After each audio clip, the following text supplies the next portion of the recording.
What's going on, bikers? Tim here, and today I'm super excited because I'm doing the coolest mod to my 2018 Triumph Thruxton yet, and that is I'm going to be removing the catalytic converter from this bike and replacing it with this sweet Motone X-Pipe that I picked up. Now this is the Motone version of this X-Pipe, and the reason I went with these guys is because I did quite a bit of research on some different manufacturers. Motone had the stainless steel option, was very light, and one of the things that I've gotten the best feedback that I could find on this one was that there are no vertical welds to this. They're all inline welds, which supposedly will make the airflow even better inside of this X-Pipe, and it's just such a clean job that these guys did on this thing. It's beautiful. So I'm excited to pull out the cat from underneath the bike and replace it with this guy. Now, there's quite a few videos out there that are actually the how-tos on doing this mod.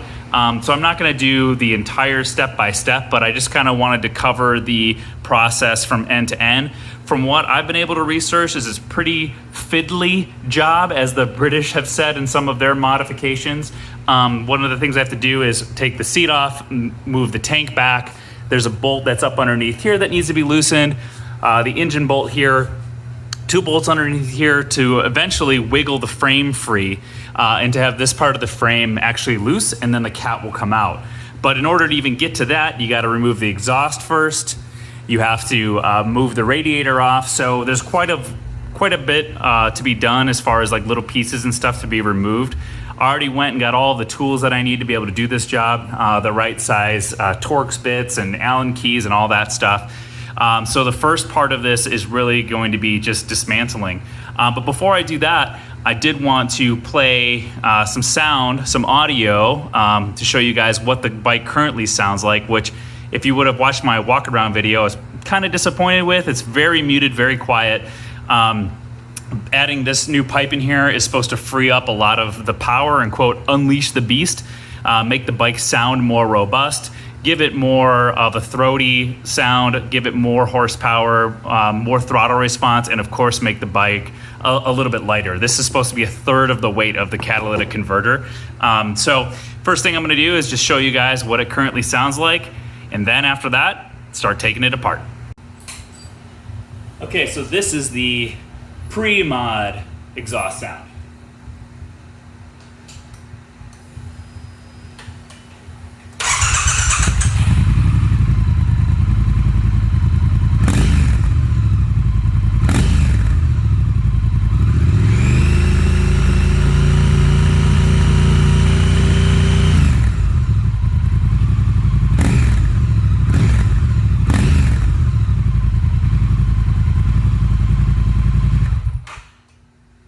All right, so now that we've got a taste of the sound of the stock exhaust, first things first, and I need to start removing the exhaust.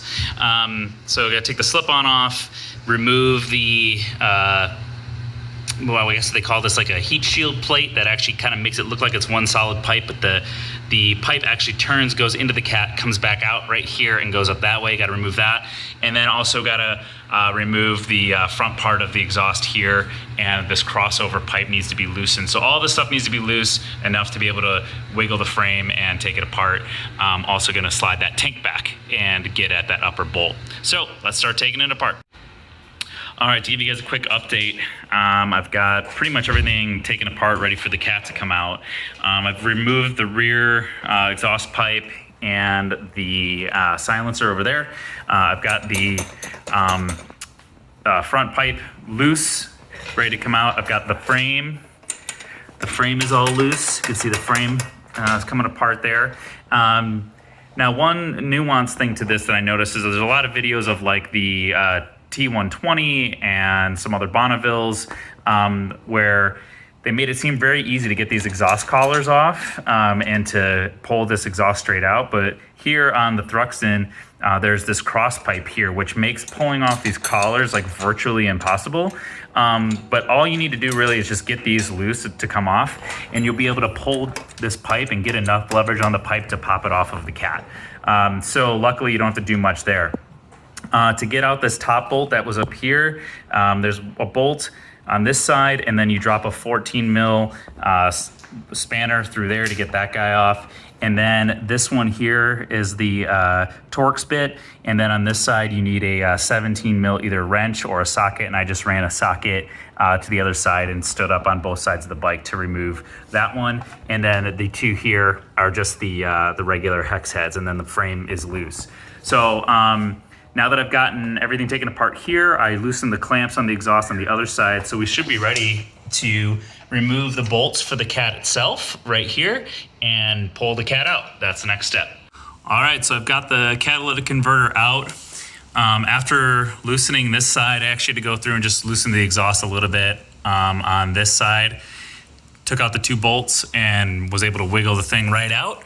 And now that it's out, do the handy dandy comparison. So I don't have a scale, but on some of the other videos, it's shown that this thing, this brick, is nearly 3 times, almost 4 times the weight of the new X-Pipe. So this is the old cat, and this is what's gonna be replacing it underneath the bike. Now, I gotta take the shield off and these bushings off, move them on to the new piece, and then once I do that, I can pop this in place. All right, just want to do one final look at the assembled X-Pipe now. So the front heat shield is in place. I've moved over all the bushings. Actually, it's only 2 bushings, one right here and one right there. And then I've also added the 2 rear clamps that were on the rear of the cat. So this is the same orientation like this. One thing that I had to do was I actually had to bend this bracket here forward a little bit. You can see it's bent a little bit to the left there. It wasn't seating directly into those rubber bushing slips, so I just had to bend that slightly, but now it's all in place and it's held in by that one hex bolt there with a bushing. So this thing is now ready to go into the bike. Okay. The X-Pipe is now in place, and it's being held in by the peg that's on this side, and then 2 bolts, one here, and then one right back here. And because these are bushings, obviously they just need to be tight, snug, but not overly tightened.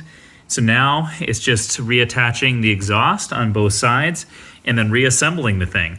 Yeah, that's clean. It's so small compared to the cat. And it looks pretty cool underneath there too. All right, she's all put back together, looking clean, got the shrouds on, everything seems to be bolted up. One thing you wanna make sure to do is go through and torque everything to spec. So I torqued up these bolts, these are to 19. Here, this engine cradle bolt's to 80. And then these guys over here, I did at 40. Each, so they're all nice and tight, and I also snugged up the bolt that holds on this collar here too. So let's see how she fires up. Okay, sounds like it's running pretty good.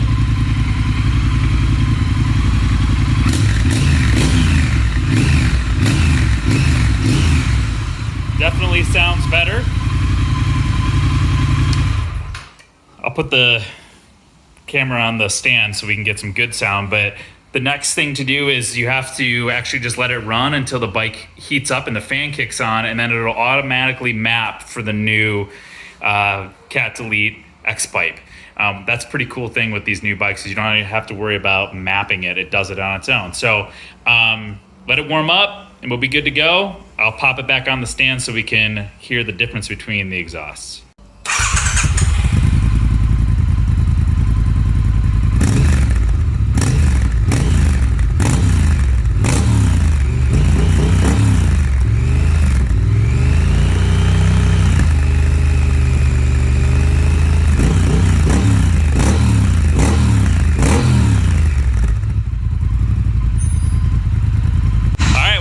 Warm up now, so we'll call the X-Pipe project done.